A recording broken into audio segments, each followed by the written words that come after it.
Good evening, I'm Britt Clennett in Hong Kong and welcome to ViuTV News. Coming up on tonight's show. CY Leung admits he made changes in LegCo document probing his UGL payment scandal, leaving DAB lawmaker Holden Chow in the hot seat. The hunt for culprits behind massive ransomware cyber attack reveals it may be linked to North Korea. The White House denies news reports that US President Donald Trump, quote, shared information with Russia. And we begin with the latest on the uproar over CY Leung's alleged interference in a LegCo probe of the $50 million payment he received from Australian firm UGL. The chief executive says the changes he made in a select committee document were aimed at making the investigation more comprehensive. Speaking ahead of his Tuesday meeting with ExCo, he says he approached pro-establishment lawmaker Holden Chow in March and suggested an expansion of the scope of investigation. He added he was willing even to detail the revisions he made. At the same time, he said that the leaking of the document was unacceptable and accused the person responsible of breaching the Select Committee's confidentiality agreements. I think the investigation could actually be conducted in broad daylight. A closed-door meeting isn't necessary. But someone has leaked what's meant to be kept secret right after the meeting. That, I think, is a violation of LegCo regulations, and the council should conduct a probe into it. Well, lawmakers reacted with anger over the revelations and reported Leung to the ICAC. 4 members of the Select Committee also called for Holden Chow to recuse himself from the investigation. Members of the Democratic Party and Hong Kong First visited ICAC headquarters in North Point. The group accused Leung and Chow of misconduct, alleging that the pair had colluded to interfere with the probe. Lawmakers, including Kenneth Leung and Lam Cheuk Ting, wrote to committee chairman Paul Tse. They want Chow to be cut out of the investigation. We didn't know at which point did Mr. Chow started communicating with Mr. Leung, nor can we be able to tell the views expressed by Mr. Chow? Were they Mr. Chow's own view, or is he speaking on behalf of another person?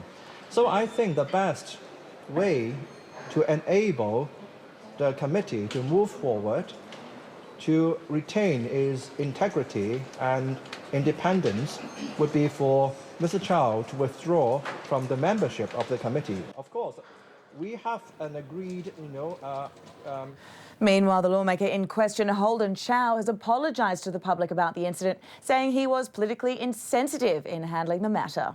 The DAB vice chairman said the way he dealt with the chief executive's comments was not well thought out, explaining it's his first time being part of a LegCo investigation panel. He insisted he wasn't trying to hide anything and that his actions were fully compliant with laws and regulations. Chow also hit back at the Pan Democrats who accused him of colluding with CY Leung, saying it's a smear campaign. Well, in response to the latest audit report, criticisms over the regulation of charitable groups, or the lack thereof, Home Affairs Chief Lau Kong Wah said these things can't be rushed. At the LegCo Public Accounts Committee meeting, Lau was grilled on how the government plans to tighten the rein on groups that might be making grand profits under the guise of charity. Lau said the government has held 2 interdepartmental meetings after suggestions on the matter were made by the Law Reform Commission in 2013. But he said the 18 government bodies involved makes it extremely complex, so results can't be rushed. Some worrying figures out today. A survey has found that almost 1 in 3 primary school students are potentially suicidal, and an even higher number of those in high school. Of about 900 students surveyed, about 31% of primary students and 40% of high school students were assessed as potentially suicidal. The study was conducted by Caritas and the Applied Social Sciences Department at City University. The report suggests boosting students' happiness and their ability to face difficulties. Since a global cyber attack began last Friday, infecting tens of thousands of computers, the question on everyone's minds has been who's behind it. As Ryan Brooks reports, one theory gaining traction right now is it's North Korea.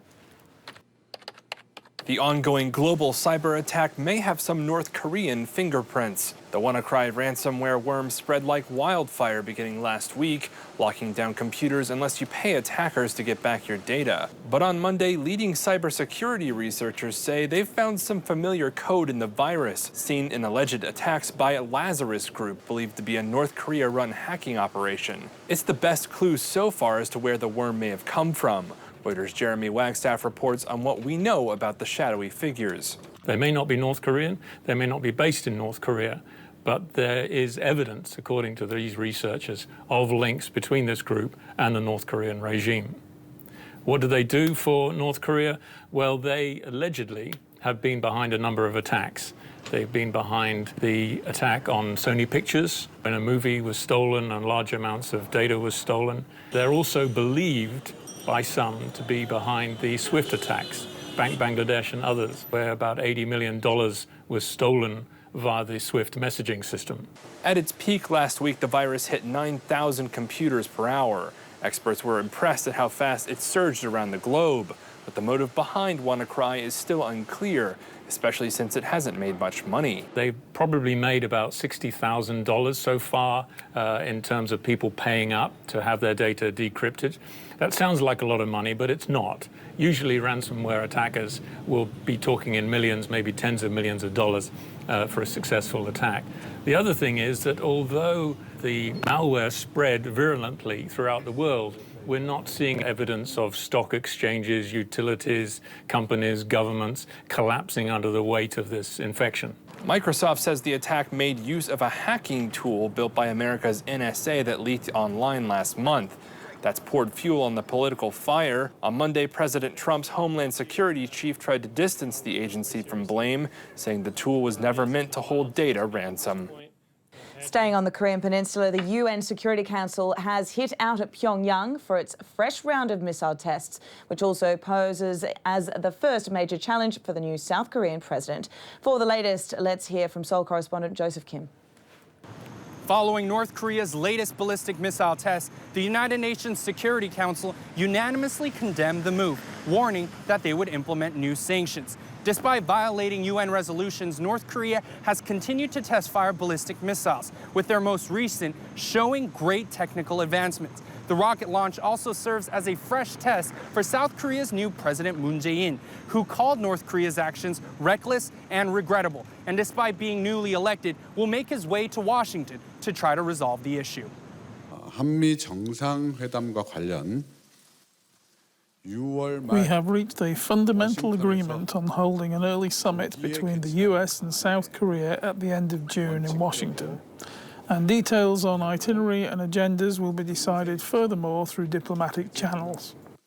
외교 경로를 통해 North Korea's missile tests may also hinder the possibility of inter-Korean cooperation, which is what Moon Jae-in and his administration have pushed for. Now, South Korea and the United States will work more closely together and seek ways to completely denuclearize North Korea. Coming up next, the latest from the world of business with Joel Larby.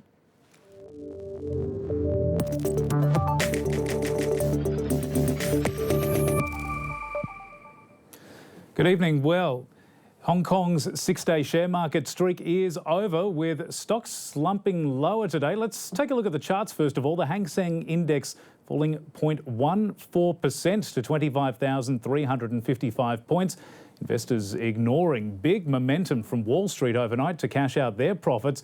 The market was largely weighed down by the property sector over concerns Hong Kong-listed Chinese developers will suffer under a Beijing crackdown on financial leverage. Now, one of the worst performers today, Cathay Pacific. Shares in Hong Kong's premium airline plummeted. This after it was booted from a key index.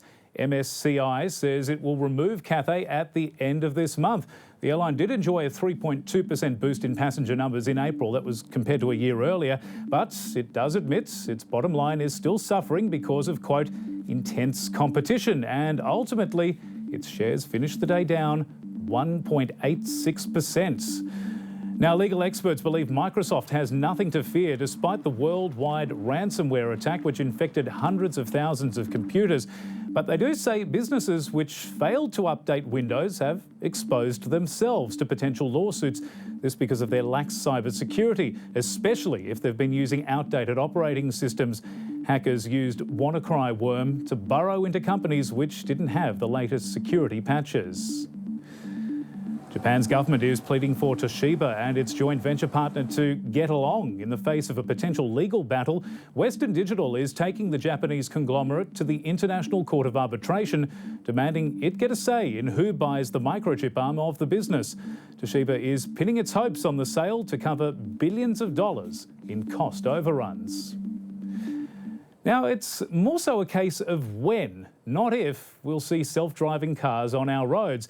And two of Silicon Valley's big players are joining forces to speed this up. Fred Katayama reports on the new partnership between Google's Waymo and ride-sharing company Lyft. The U.S. ride services company Lyft is partnering up with Google's self-driving car unit, Waymo. Lyft said in a statement that the deal would speed up its vision for transportation. Waymo said the partnership